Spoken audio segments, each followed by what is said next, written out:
Good morning, Patriots. JT here, Serenity Farms Prepping. So, you remember a couple videos ago, I published one, USDA Universal Gardening Initiative, in which it's clear by people registering their gardens with the government, then the regime will know exactly where to go and who's growing food, and we know how that will work.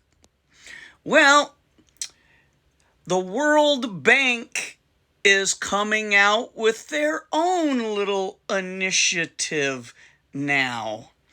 And of course, gardening and farming are a major problem contributing to climate change. Of course, we know in the past we've heard the farming was racist angle, but apparently that didn't work.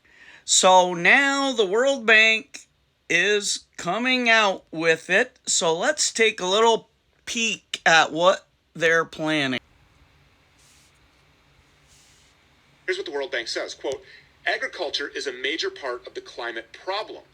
It currently generates 19 to 29% of total greenhouse gas emissions. Without action, that percentage could rise substantially as other sectors reduce their emissions. The bank, meanwhile, describes its climate-smart agriculture as, quote, an integrated approach to managing landscapes, cropland, livestock, forests, and fisheries that address the interlinked challenges of food security and climate change. In other words, buried beneath all of those buzzwords, you have another agenda for globalist control. Our current methods of growing food are too free. It's time for globalist micromanagers to swoop in and dictate how things are done, what crops we grow, what animals we raise, what foods we eat. Just like COVID, they're using the language of crisis to justify one of the biggest power grabs in history. If you don't give us total and absolute control, they say, then the climate will kill us all, so hand over all of the power right now. This is a plan to globalize what we've already seen happening in the Netherlands. Remember, the Dutch are the best farmers in the world. In a piece barely bigger than Maryland, with one of the densest populations in the world, they grow enough food to be the world's second biggest agricultural exporter. Right now, they're getting crushed in the name of climate. The government's explicit agenda is to put them out of business and get their farmers to stop raising food in the name of the climate. Yeah, this is a huge power grab. They want to crush the farmers. Why is the World Bank involved? What the hell is going on? Well, we know why the World Bank's involved, Stu. They want to be involved in absolutely everything. And as we see with the World Health Organization, everyone, give us your money. Let's create a monetary fund where everyone just gets punished and sanctioned if they don't comply with our rules when it comes to your health. And now they're doing it with the agriculture industry as well. The U.S. Department of Agriculture has just invested, or is investing, $2.8 billion in climate smart agriculture, which sounds great. Climate smart, let's support the climate. Well, they justify it by saying that there is strong and growing interest in the private sector and among consumers for food that is grown in a climate-friendly way. That's a quote from a World Grain article.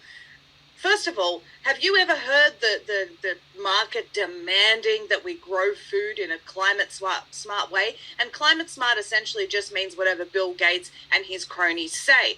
They talk about the fact that this is going to increase the competitive advantage of the U.S. agriculture, both domestically and internationally, and support a diverse range of producers and operation types. But here's the kicker. I'll give you an example. US-based Riceland's Food is one of the companies that are receiving the funding.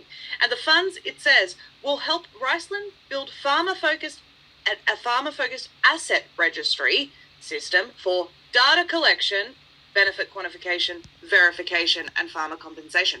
Straight off the bat, number one, first thing, data collection.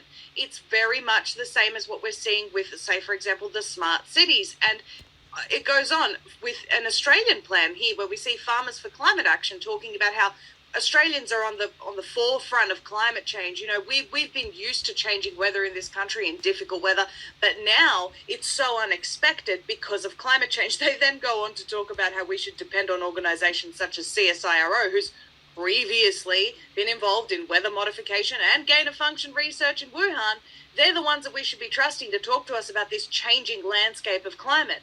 There's a range of different tracking apps that they recommend. The CSIRO's Smart Agriculture plan is also listed. And these tracking apps also include things like water sensors. Now, we know that in the city of Bathurst, and I bring up the smart cities because they say that there are going to be water sensors or water tracking apps that limit the amount of water usage that you can have. This is essentially what this is. They're tracking the production, they're tracking the water usage, and at any time, if they want to further engineer the food crisis or limit food to a certain area, or say that we have this particular shortage in order to starve the population so that you'll go and eat their bugs, they can do it through this technology. And this is happening worldwide, Stu. Eating bugs, aka micro livestock. Now, it's common knowledge for anyone with half a brain, which leaves out half the population, that almost all bugs, insects, etc., are toxic when eaten by humans.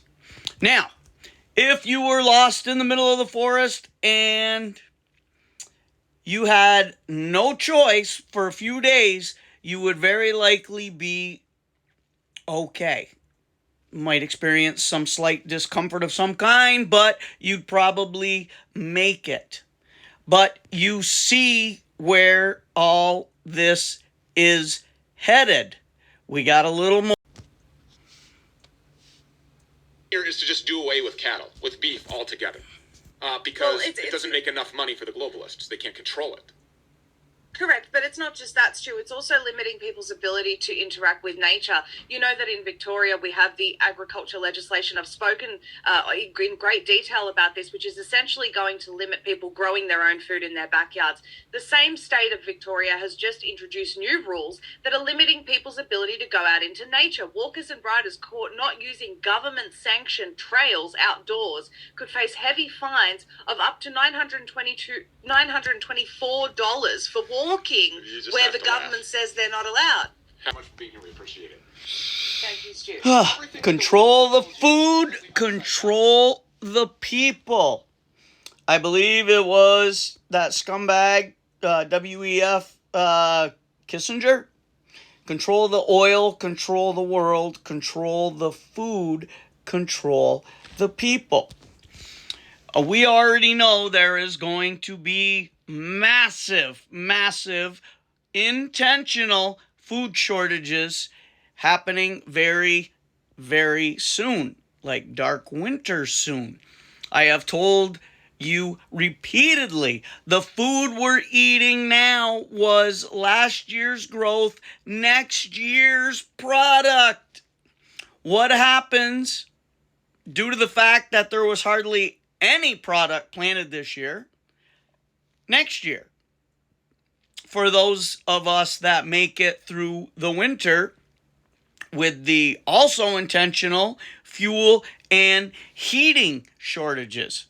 Right now there is a skyrocketing increase in the theft of firewood around the world. I'm not getting reports of it here in the U.S. yet, but around the world, Germany especially, it's skyrocketing. People are going to literally be stealing the shirt off your back to try and stay warm. All right, I just had to do that update because you see it's all coming together. They're going to use the climate change scamorama to fearmonger hysteria everyone into doing community gardens and all that gobbledygook, and we all know what it's about. You heard the word registry, control, confiscation. Buckle up. StorageChef.com SFP15 for your 15% discount code. And pay attention, September 23rd is approaching. There's a lot of scuttlebutt out there. It doesn't mean serious. There's a lot of scuttlebutt out there. I don't know what it means. Just thought I'd tell you. Like, share, subscribe, comment, notification bell. But for now, JT signing off.